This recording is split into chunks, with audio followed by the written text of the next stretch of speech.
The Federal Reserve was created in 1913 in direct contradiction to the Constitution, which clearly reserves the power to regulate money and coin money to the Congress, an assembly that answers to the people, something that is held accountable for its actions.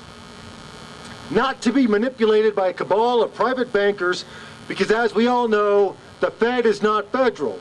It is a private corporation whose minutes and internal workings are kept secret from the American people.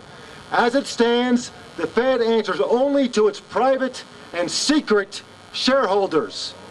I'm sure we've all heard that we know more about the CIA than we do know about the Fed, and that's true. We know more about extraordinary rendition and torture than we know about what is happening behind the scenes, what is dictating our monetary policy. And dictating is the word, because there is no accountability. They are dictating our monetary policy. And if you don't believe me, look up the Federal Reserve in the phone book. And you'll have to look into the business pages, because the Federal Reserve is listed under the business pages, not the government agency pages. Black and white, plain to see. Some would argue that we are tilting at windmills, or perhaps courting disaster by changing the rules so late in the game. I've been told that myself. But if the Federal Reserve was a successful system for regulating our money, the value of our dollar, their Federal Reserve note, would not have declined 95% in value since 1913. 1% a year. That's not a successful system.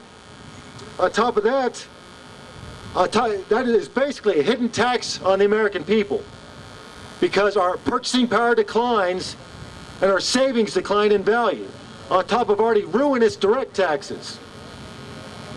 Furthermore, the main goal of the Fed is to increase public debt, because that is how it makes money. They incur the debt, we pay the debt with interest. That is how it's supposed to work, except it doesn't work. Nothing so absurd can last, and a system predicated on increasing public debt will eventually find itself with nothing left. It will eat its own, and that is happening now. Soon the fruits of this rotten system will be plain for everyone to see. We are few in number here because we are aware of the issue. Pretty soon, it'll be a matter of survival. Failure will slap people in the face. We as the remnant must inform them of why this is happening. The battle for control of our money is intertwined with American history. It is what this country was founded upon. As Benjamin Franklin said, and I quote, "The inability of the colonists to get the power to issue their own money permanently out of the hands of George III and the international bankers was the prime reason for the Revolutionary War." That is what we fought in the beginning. It was there at the founding of the Republic, and it may be at the end. Having failed militarily, the international bankers didn't stop there. They tried political means to gain control of our money with the first and second banks of the United States. President Andrew Jackson killed the last incarnation of the Federal Reserve, which was called the Second Bank of the U.S. He was also the only president to completely eliminate our national debt. Jackson was so proud of this feat of killing the Second Bank of the United States that he wanted his epitaph to read over his grave, "I killed the bank." That is what he considered his main accomplishment, was defeating the Bank of the United States. Now this last wish was ignored by his wife, for politeness sake, I suppose. But hopefully we can have that epitaph over our graves for our descendants to read and thank us for.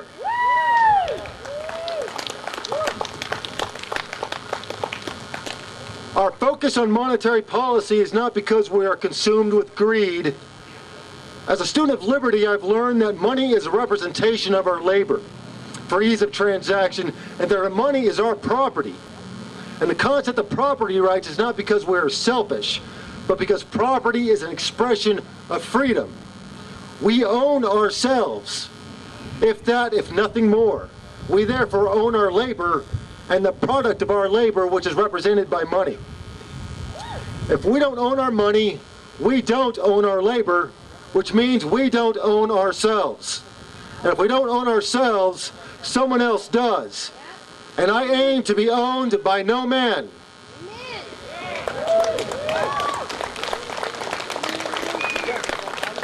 The Federal Reserve represents itself as a council of wise men, if you will, who dictate monetary policy. It is ludicrous. Dictate monetary policy solely on the basis of our best interest. And this is ludicrous.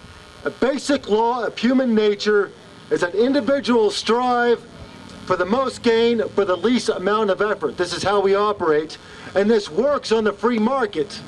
This leads to innovation and efficiency on the free market, which, by the way, we have not lived under in this country for a very long time. But this tenet of working less for more gain has disastrous consequences when you grant it the power of monopoly, the power to dictate gain at other people's expense, which is what we have done with the Fed. We are not angels, and nor are the central bankers. But the Fed is not just an economic millstone about our necks. Its rotten fruit poisons the very soil we try to build upon. And I'm glad to see people here striking at the root of so many of our problems, because so many more are merely hacking at the branches. The ability of our government to borrow money from the Fed allows it to expand at a rate that is irreconcilable with its tax receipts. The Fed finances our illegal wars. The Fed finances the nanny state. The Fed finances the police state and all the myriad symptoms of control thereof. The government is held unaccountable because it does not have to answer to our money. The Fed finances these endeavors, and it will finance our doom. And the worst part is, we are paying for our demise with interest. Read your history. That is what I do. No nation has lasted without sound money. The Roman Republic became the Roman Empire. To maintain its power abroad and maintain control at home, it became a decadent facade of itself.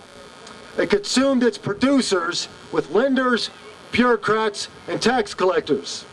Its people lost respect for the rule of law as they saw that their masters did the same. It salted its own coin to preserve the illusion of viability, just as the Fed is doing to our dollar.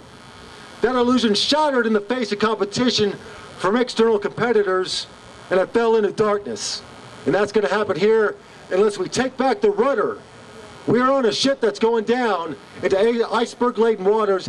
Unless we take back control of the ship, we're going down with it.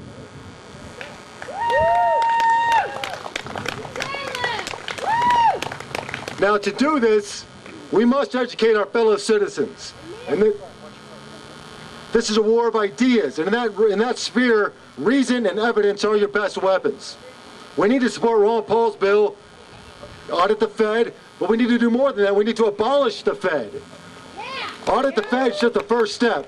We should not have confidence or lose faith when the government fails to audit the Fed in a proper manner. That is to be expected. We, the people, must take action on the local level, electing representatives, congressmen, and beyond that, working on the local, county, state level to withdraw from this system, withdraw our consent. The system will fail, but not those who control it. They too learn from history. When that happens, as I said, they learn from history. They are going to offer an alternative. That alternative is going to be a new international central bank with a new currency. And this is not conspiracy theory. This is being talked about openly with the IMF, the World Bank, and the Fed right now. When that happens, we have to say no, because their SOP is to create the problem, offer the solution, then reap the benefit. When that happens, we need to stop playing their game. No more.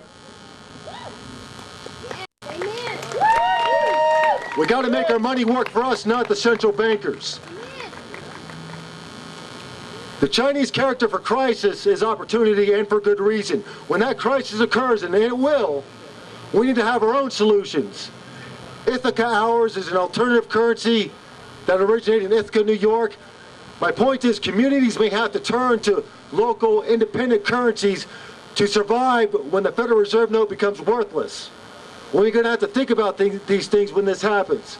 There are options out there. We can even go back to hard metal, like we've been doing for thousands of years. That wouldn't hurt at all either. But the point is, we have to stop playing their game and control our own money, because that controls our lives. I own myself, I own my labor, I own my money. If not, I'm a slave to those who do. No more. Thank you very much.